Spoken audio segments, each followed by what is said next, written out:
கொடான கோடி ஸ்தோத்திரம். நானும் ஒரு சின்ன கடை வச்சுக்கிட்டு ஐக்கியம் மூலமாக சேர்ந்து இந்த ஊழியத்தை செஞ்சுக்கிட்டு இருக்கேன். அண்ணன் வாரம் வாரம் என்னை கூப்பிடுவாங்க, பெங்களூர் போகணும், மெட்ராஸ் போகணும், திருப்பூர் போகணும் அப்படின்னு. ஏன்னா எனக்கு பார்த்தீங்கன்னா அந்த சனி ஞாயிறு தான் கொஞ்சம் அதிகமான வேலை இருக்கும். அதனால் போகுது நேரம் மட்டும் அண்ணன் கூட நான் போய்கிட்டு இந்த ஊழியத்தை செஞ்சுக்கிட்டு இருக்கேன்.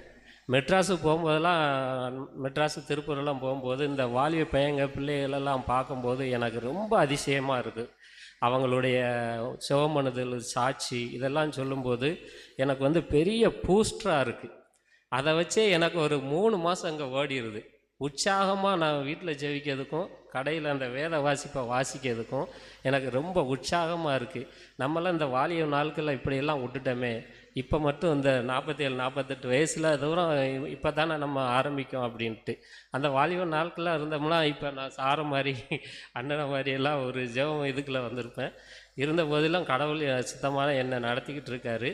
இதே மாதிரி ஊழியத்தின் பாதையிலும் என்னை நடத்திக்கிட்டு இருக்காரு. இப்போ நான் வாசிக்கிறதுக்கும் இந்த வேதகாமத்தை வாசிக்கிறதுக்கும் 2 தடவை வாசித்திருக்கேன். ஆனால் டாப்பில் அப்படியே வாசித்துக்கிட்டே போகிறேன்.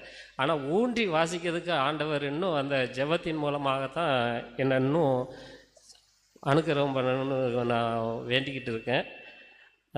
இப்போது இந்த ஊழியத்தை இதே மாதிரி தான் நான் கொண்டு போய்கிட்டு இருக்கேன்.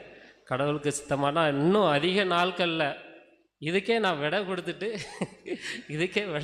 ஐக்கிய மூலியமாக நான் இறங்கலாம்னு நினச்சிக்கிட்டு இருக்கேன். ஆண்டவருக்கு சித்தமான அப்படித்தான் ஜெபம் பண்ணிக்கிட்டு இருக்கேன். ஆண்டவர் சித்தமான வேலை வரணும் அப்படின்னு நான் இன்னும் ஜெபிச்சுக்கிட்டே இருக்கேன். அதனால் எல்லோரும் வாங்க, குடும்பமாக வாங்க, ஐக்கிய ஊழியமாக நம்ம இந்த ஊழியத்தை செய்வோம். கடவுள் நாமம் மகிமைப்படுவதாக. ஆமென்.